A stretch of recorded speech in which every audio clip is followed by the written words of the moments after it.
ngayon, magla-latte art tayo. Magda-dragging tayo, papakita ko sa inyo yung technique para may guide. Let's go!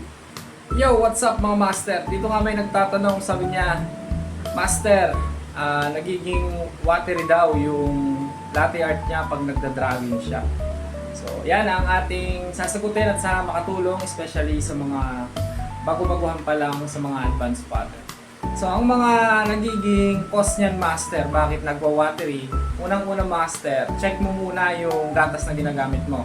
Baka naman yung gatas na ginagamit mo ay hindi naman talaga pang latte art. So, may mga gatas na hindi pang latte art. So, kailangan master, alam mo yan. Sa mga videos ko, lagi kong pinapakita yung iba't ibang klase ng gatas na ginagamit ko sa pag-steam. So, dun pa lang master, may guide ka na. Sundan mo na lang yon. And also, master, check mo rin baka malapit na ma-expired or expired na yung gatas.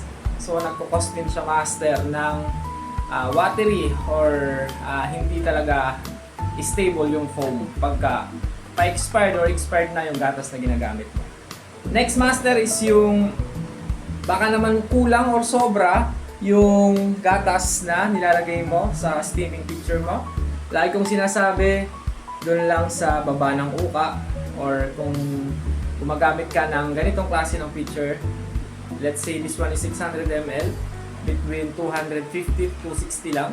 So basta master ito lang, sa baba lang ng yan ang guide mo, sa baba lang yan ng konti. Huwag mong papapawin kasi pagka sobra or mas kulang naman yung gatas na nilalagay mo sa steaming pitcher mo ay nagkukos din siya ng watery. Next master is yung pagka sobrang extra hot ng pag-steam, nagkukos din siya master ng watery.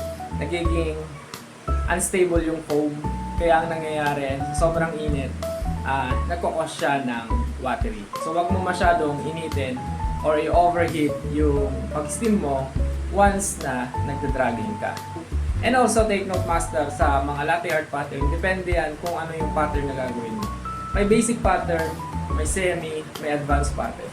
So pagka mga dragging technique, huwag kang tataas ng 55. So let's say 45 to 55 ka lang lagi sa steaming temperature sa mga dragging. So yan master ang dapat alam mo, no? Kasi pagka nag-dragging ka tapos in-extra hot mo, ang tendency, hindi ka talaga makaka-create ng magandang foam. Kaya ang nangyayari, nagwa-watery. Sa kalagitnaan ng pagda-dragging, bumabagsak yung watery na yan. Kaya, to avoid that, yung steaming temperature, alalayan. Siyempre, isa pa dyan, master, yung technique mo sa pag-steam.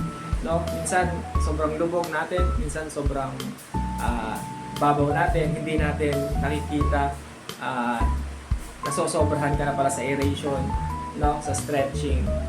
And yung hissing sounds, kailangan naririnig mo para guide mo yon na nag-create ka na ng foam.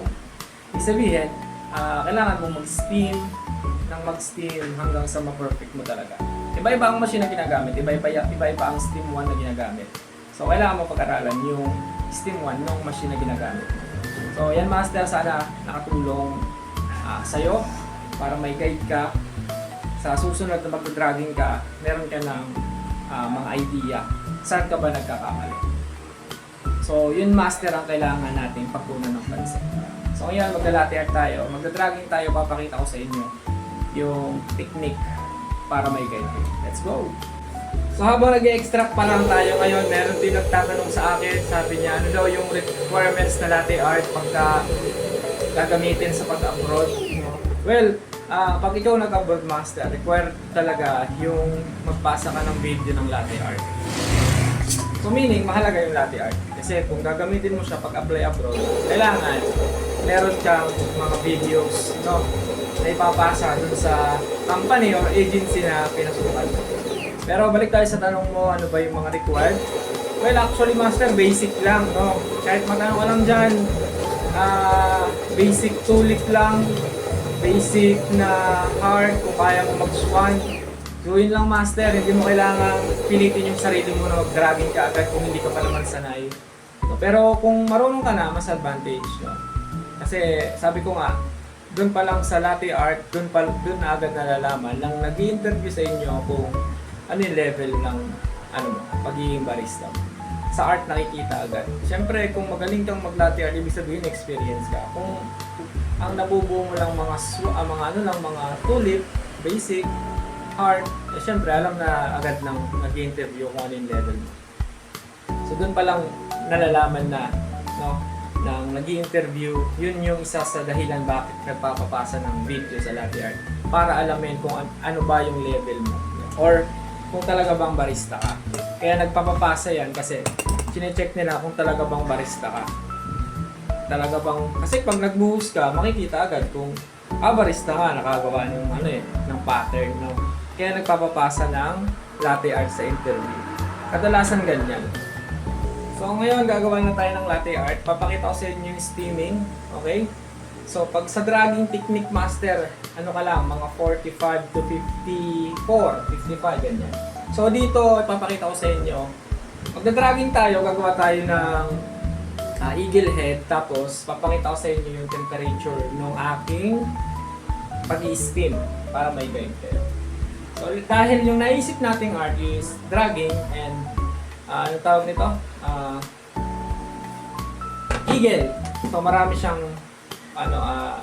details. So kailangan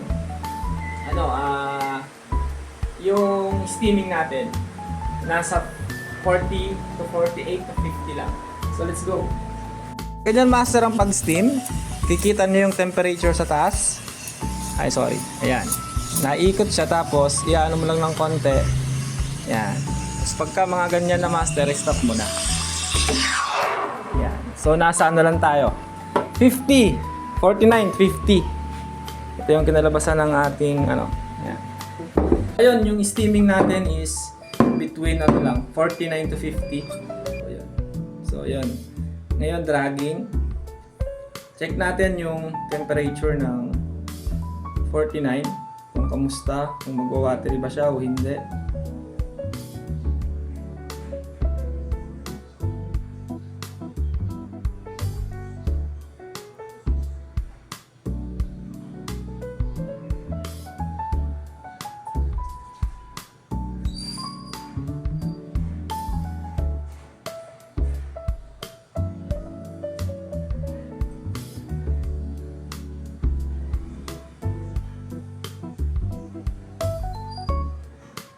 Yan.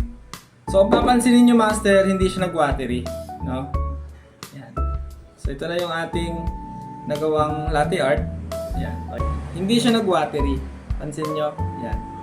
So, basic lang to. Pinakita ko lang kung anong mangyayari sa steaming pagka hindi siya, ay pagka sakto yung steaming mo.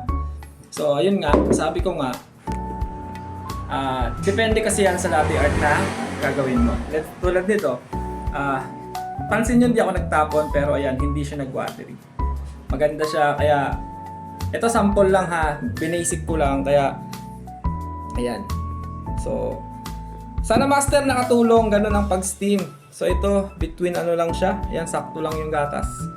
Wala siyang foam, no? Nang masyadong sobrang foam para mag-create ng tinatawag na watery. So, ayan master, pag nag-dragging kayo, tulad nun, yung steaming ko nasa 49 to 50 lang. So, dapat ganun lang. Pero kung mga basic like wing tulip, yan, pwede kayo mag-60 dyan. Mag-65, pwede yan. Pero pag mga dragging, kontrolin nyo, mas mababa dapat yung steaming temperature. So, sana master nakatulong. Ay siya! Ay ano pang gagawin? Ay kape na! Eh! Sheesh!